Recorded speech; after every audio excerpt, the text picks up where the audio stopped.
Stab your belly when I attack your character, she said. I know, I thought it was ridiculous, but I said yes. I didn't want to disappoint her.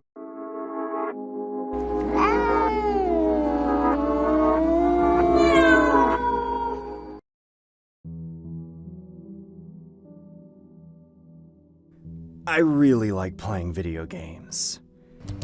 3 years ago, I forgot about reality and lived in the game world.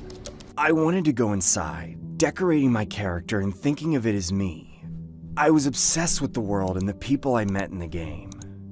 But the truth is, I just wanted to escape reality. I didn't come out for a year, just played video games in my room. I was the perfect social misfit. Tons of trash was piling up on my desk and in my room.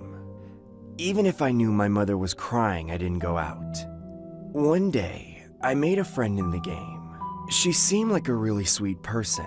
She bought me a nice item and understood me more than anyone else. It was the first time I met someone who was so nice to me. We quickly became close. Our relationship actually became more than friends. We spent all day together in the game and she became my first girlfriend in my entire life. I really loved her. Even though we hadn't actually met, I was happy. Then one day, she started attacking my character. I asked her why, but she didn't answer. She just kept attacking me. Another day, I got a phone call from her. I want to attack people, she said. But it's impossible in real life. So I want to at least feel it in the gaming world. Now, I'm going to attack your character. Scream for me, so I can feel like I'm really attacking you. She started attacking my character and laughed frantically. I hung up the phone and couldn't get out of the shock. I kept getting calls from her but didn't answer them. I then got a text message from her. I want something stronger. If you love me, die for me. I started to get scared of her, but I already liked her so much back then. I wanted to give her everything she wanted. The next day, she suddenly made a video call to me. Even though I had seen her picture before, she was even prettier on video. Compared to her, I was shabby. I was so embarrassed, but I didn't want to miss her. I wanted to be nice to her. Then, she suddenly told me to pick up a kitchen knife. Stab your belly when I attack your character, she said. I know, I thought it was ridiculous, but I said yes. I didn't want to disappoint her. I brought a small knife to the computer. I could see her eyes glittering. Just then, she attacked my character. She told me to stab myself in the stomach at the moment, but my hand wouldn't move. In great fear, my body wouldn't allow me to do such a thing. My body was shaking hard and I began to sweat. I thought what I was doing was crazy, but I was out of my mind. I could hear her over the phone shouting and cursing. Did you do it? No? Why? I said in tears on the spot, I can't do it, she kept saying. Do it for me, baby. You promised to make me happy.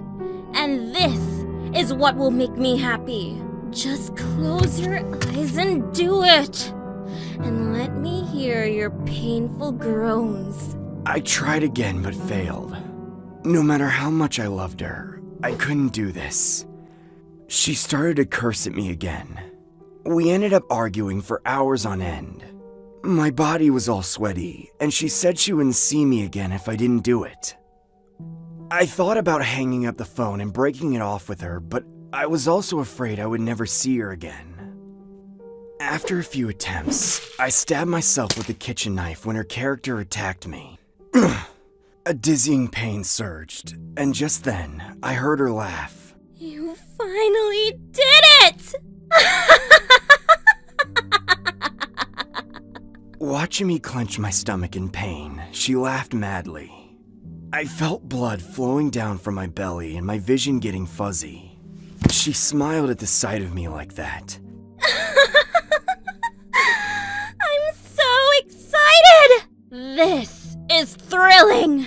She hung up the call as I lost consciousness. When I opened my eyes again, I was lying in the hospital with my mother crying next to me. I finally came to my senses when I saw her tears. I did something really stupid. Fortunately, I didn't stab myself that deeply and was able to leave the hospital shortly after. As expected, there was no contact from her after. And after that day, I never contacted her again. That's how I got over the hard times and got back to my daily life. I'm living a normal social life now. I learned a lot from that terrible experience. Humans are weak beings. Human psychology is weaker than we think. And sometimes you can't think normally because you're being psychologically manipulated by someone else. I just hope there are no victims like me again.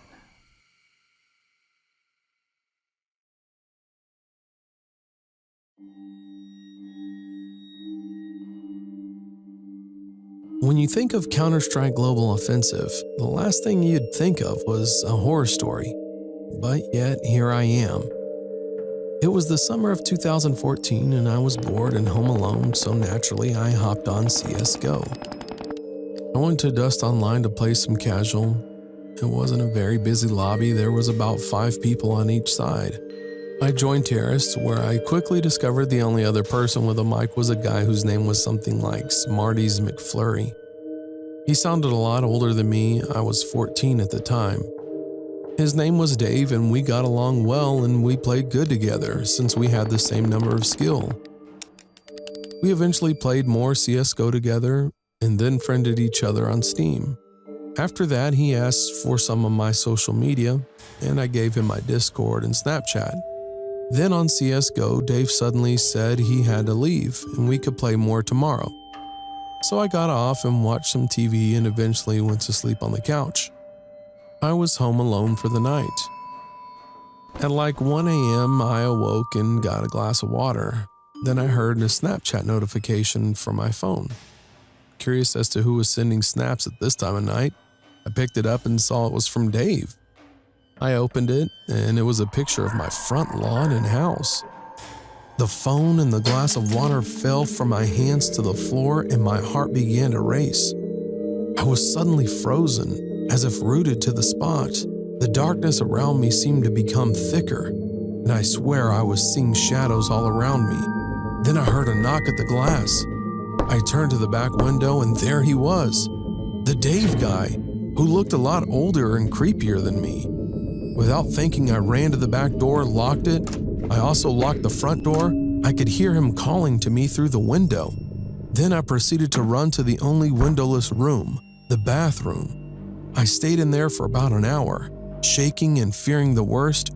I dreaded hearing the sound of Dave calling me again, a knock at the door, or even footsteps outside. I don't know how long it was before I fell asleep. The next morning, my parents arrived home, and I hesitated to tell them about my experience. I knew they would drop shit on me, but it wasn't just that. I was questioning whether or not I was dreaming when the Dave guy appeared at my house. I knew I had not been dreaming playing CSGO with him though. However, when I checked my phone, it was like he didn't exist. He was not on my friends list in CSGO, his Steam account was gone, his Discord was gone, and even his Snapchat was gone, all deleted. To this day, I still question my sanity about whether or not this Dave guy who I played CSGO with really existed. I know for sure we had chatted on the game, on Discord and on Snapchat, but had he really come to my house? And why were all of his online accounts deleted? I really don't know.